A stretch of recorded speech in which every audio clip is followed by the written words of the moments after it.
Ovih dana mnogo smo govorili o problemima pri uzgoju povrća, a nažalost ima ih dosta. Najveći utjecaj na pojavu bolesti pa i štetnika imaju vremenski uslovi i nažalost na to ne možemo previše utjecati. Biljkama je svakako potrebna pravilna njega i prihrana kako bi ostale otporne na sve nedaće koje ih mogu zadesiti. Otporna i uhranjena biljka je u svakom slučaju puno otpornija i izdržljivija na sve te pojave. Pričali smo o razlozima otpadanja cvjetova na paprici i sada kada smo taj dio riješili i regulisali stanje, javlja se naravno novi problem, a to je vršna trulež plodova paprika. U današnjem videu ćemo reći kakva je to pojava i koji su joj uzroci, to jest kako ju možete spriječiti na prirodan način. Za početak bi željeli da se zahvalimo svim pratiteljima našeg kanala, prvenstveno što ste prepoznali kvalitetu našeg rada i svakodnevno nas podržavate. Hvala vam na tome. Trudimo se da svaku temu temeljno obradimo i damo vam što više potrebnih informacija.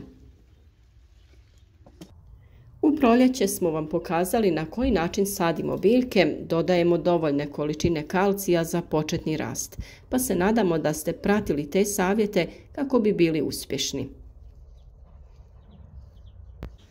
Vršna trulež ploda nije uvjetovana patogenom, već se radi o fiziološkom poremećaju. Najčešće nastaje za vrijeme sušnih razdoblja ili pak prekomjerne vlage, a glavni uzrok je nedostatak kalcija. Osim na paprici, može se javiti i na paradajzu, patliđanu i dinjama. U nastavku ćemo vam dati recept kako da sami napravite prirodnu prihranu kalcijem, ali morate razumjeti zašto se ova pojava javlja, kako bi bili sigurni da je upravo to u pitanju.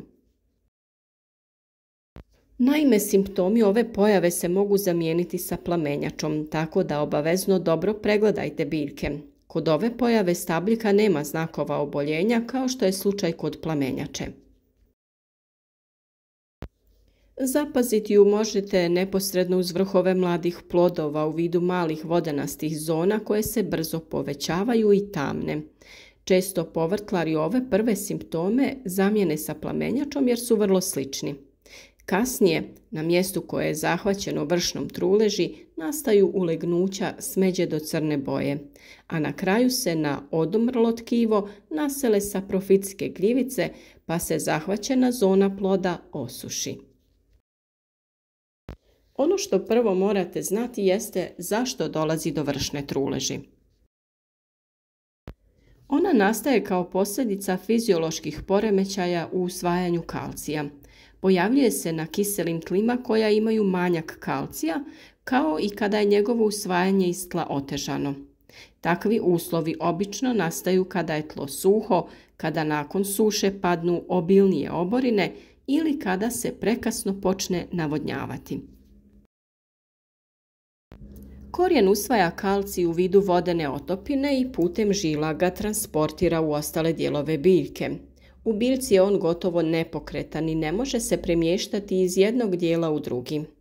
Zbog toga se simptomi njegovog nedostatka pojavljuju upravo na najmlađim dijelovima, a to su plodovi u razvoju. Do vršne truleži može doći i zbog oštećenog korijena jer nije u mogućnosti opskrbiti biljku kalcijem, a to se često događa međurednom kultivacijom, napadom raznih štetnika, kao i biljnih bolesti. Preobilna gnojidba dušičnim gnojivima utječe na vegetativni rast te stvaranje bujne lisne mase koja ima veliku transpiracijsku površinu, pa tako listovi imaju pojačanu akumulaciju kalcija na račun plodova. Tla koja imaju nizak pH, odnosno ona koja su kisela, imaju problem sa nedostupnošću kalcija. Ovom poremećaju pridonosi duže razdoblje visokih temperatura, ali i ožegotine od sunca. No u proizvodnji na otvorenom teško je zaštititi biljke, dok se kod zaštićenih prostora može provesti zasjena. Važno je misliti unaprijed i tokom pinciranja, ne skidati sve listove ili zaperke, odnosno ostaviti više lisne mase kako bi na taj način zaklonili plodove. Ali pazite, Trebate osloboditi i prostor kako bi plodovi dobivali i dovoljno sunčeve svjetlosti. Sada ide odgovor na pitanje šta možete učiniti kako bi izbjegli vršnu trulež plodova. Važna i glavna mjera je izbjegavati uslove koji pogoduju pojavi vršne truleži plodova, jer ju je jedino tako moguće spriječiti. Važno je redovno i pravilno zalijevanje, a poljoprivrednici često rade i jednu pogrešku. Naime, tek kada primijete pojavu ovog oboljenja, počnu dodavati kalcij u tlo bez obzira je li to potrebno ili nije. Time bespotrebno troše novac, a tlo postaje prezasićeno ovim elementom. Naime, kod visokih temperatura koje su u proizvodnji svakako očekivane, bitna je folijarna prihrana paprika, to jest prihrana kalcijem preko lista. Kada se već uoče simptomi vršne truleži, primjena gnojiva putem zalijevanja male je učinkovitosti. Naime, važna je njena preventivna primjena, odnosno prije nego nastupe simptomi, a to se obično radi kada su se plodovi prve etaže počeli razvijati. Naravno da na tržištu postoje razna prirodna mineralna sredstva poput kalcita i tečnih hranjiva, kojima možete biljke prihranjivati.